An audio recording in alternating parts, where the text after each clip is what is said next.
ಅಯ್ಯಪ್ಪ, ಈ ರೀತಿ ಒಂದ್ ಸಿನಿಮಾನ ಹಿಂದೆ ಎಕ್ಸ್ಪೀರಿಯನ್ಸ್ ಮಾಡಿಲ್ಲ ನಾನು. ಮಲಯಾಳಂ ಅವರು ಅವಾಗ ಸೀಕ್ರೆಟ್ ಆಗಿ ಯಾರಿಗೂ ಗೊತ್ತಾಗ್ದಿರೋ ರೀತಿ ಒಂದೊಂದ್ ಸಿನಿಮಾನ ಬಿಡ್ತಾ ಇರ್ತಾರೆ. ಅದೆಲ್ಲ ರಿಲೀಸ್ ಆಗಿ OTT ಬಂದು ಒಳ್ಳೆ ಕಮೆಂಟ್ಸ್, ಒಳ್ಳೆ ರೇಟಿಂಗ್ಸ್ ಬಂದಾಗ ಆಮೇಲೆ ಗೊತ್ತಾಗುತ್ತೆ. ಇದೇ ರೀತಿ 2024 ಇನ್ನೊಂದು ಸಿನಿಮಾ ಸೂಕ್ಷ್ಮ ದರ್ಶಿನಿ. ಇದ್ರಲ್ಲಿ ಆಕ್ಟ್ ಮಾಡಿರೋದು ಫಹದ್ ಫಾಸಿಲ್ ಅವರ ವೈಫ್ ನಜ್ರಿಯಾ. ಈ ಸಿನಿಮಾದಲ್ಲಿ ಇವರು ಪ್ರಿಯದರ್ಶಿನಿಯಾಗಿ ಆಕ್ಟ್ ಮಾಡಿದ್ದಾರೆ as a house wife. Probably Bollywood ಅಲ್ಲಿ ಸ್ಟಾರ್ ಹೀರೋಗಳೆಲ್ಲ ಗತ್ತು ಗಾಂಭೀರ್ಯಗಳನ್ನ ಮೇಂಟೈನ್ ಮಾಡೋದು ಜಾಸ್ತಿ, ಸ್ವಲ್ಪ ಸ್ಕೋಪ್ ನ ತಗೋತಾರೆ.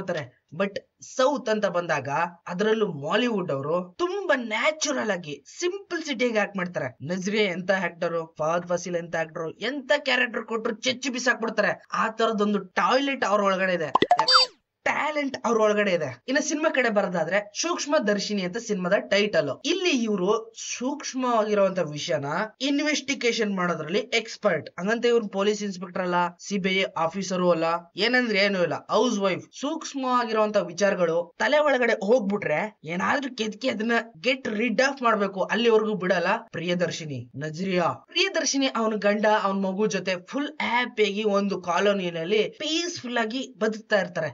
ಜೊತೆಗೆ ಸ್ವಲ್ಪ ನೇಬರ್ಸ್ ಅಂದ್ರೆ ಅಕ್ಕಪಕ್ಕದ ಮನೆಯವರು ಎಲ್ಲ ಆಂಟಿಗ್ರಫ್ ವಾಟ್ಸ್ಆಪ್ ಅಲ್ಲಿ ಫುಲ್ ಚಾಟಿಂಗ್. ಈಗಿರ್ಬೇಕಾದ್ರೆ ಸಡನ್ ಆಗಿ ಆ ಏರಿಯಾಗೆ ಒಬ್ರು ನೇಬರ್ ಎಂಟ್ರಿ ಕೊಡ್ತಾರೆ. ಹೊಸಬ್ರಲ್ಲ, ಹಳಬ್ರೇನೆ. ನೀಟಾಗಿ ಮನೆಗೆನೆ ಎಲ್ಲ ರೆಡಿ ಮಾಡಿಸ್ಬಿಟ್ಟು ಮತ್ತೆ ಫ್ರೆಶ್ ಆಗಿ ಬರ್ತಾರೆ. ಸಮಥಿಂಗ್ ಏನೋ ಫಿಶಿಂಗ್ ಅಂದ್ರೆ ವಿಚಿತ್ರವಾಗಿ ನಡ್ಕೋತಾ ಇರ್ತಾರೆ, ವಿಚಿತ್ರವಾಗಿ ಏನೇನೋ ಮಾಡ್ತಾ ಇರ್ತಾರೆ.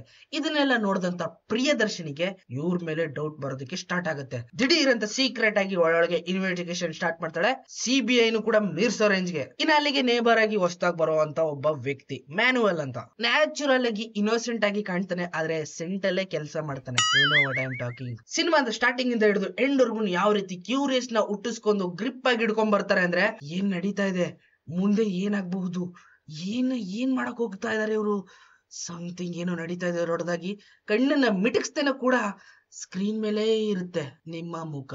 ಇದ್ರ ಮಧ್ಯೆ ಮ್ಯಾನುವಲ್ಗೆ ಲವ್ ಸ್ಟೋರಿ, ಪಕ್ಕದಲ್ಲೇ ಬಾಡಿಗೆಗಿರುವಂತ ಒಂದು ಹುಡುಗಿ ಮೇಲೆ ಪಾಸ್ವರ್ಡ್ ಇಲ್ದಿರೋ ವೈಫೈ ಫ್ರೀ ಆಗಿ ಸಿಕ್ತಂಗ ಕನೆಕ್ಟ್ ಆಗ್ತಾ ಇದೆ, ಚೆಚ್ಚಿ ಬಿಸಾಕ್ತಾನೆ ಅಂತ ಎಕ್ಸ್ಪೆಕ್ಟೇಷನ್ ಮಾಡ್ತಾ ಇದೆ. ಬಟ್ ಅದು ಬೇರೆ ರೀತಿನೇ ಟರ್ನ್ ಅಪ್ ಆಗೋಗುತ್ತೆ. ಕ್ಯೂರಿಯಾಸಿಟಿ ಬೇರೆ ಕಡೆ ಕರ್ಕೊಂಡು ಹೋಗುತ್ತೆ ನಿಮ್ಮನ್ನ.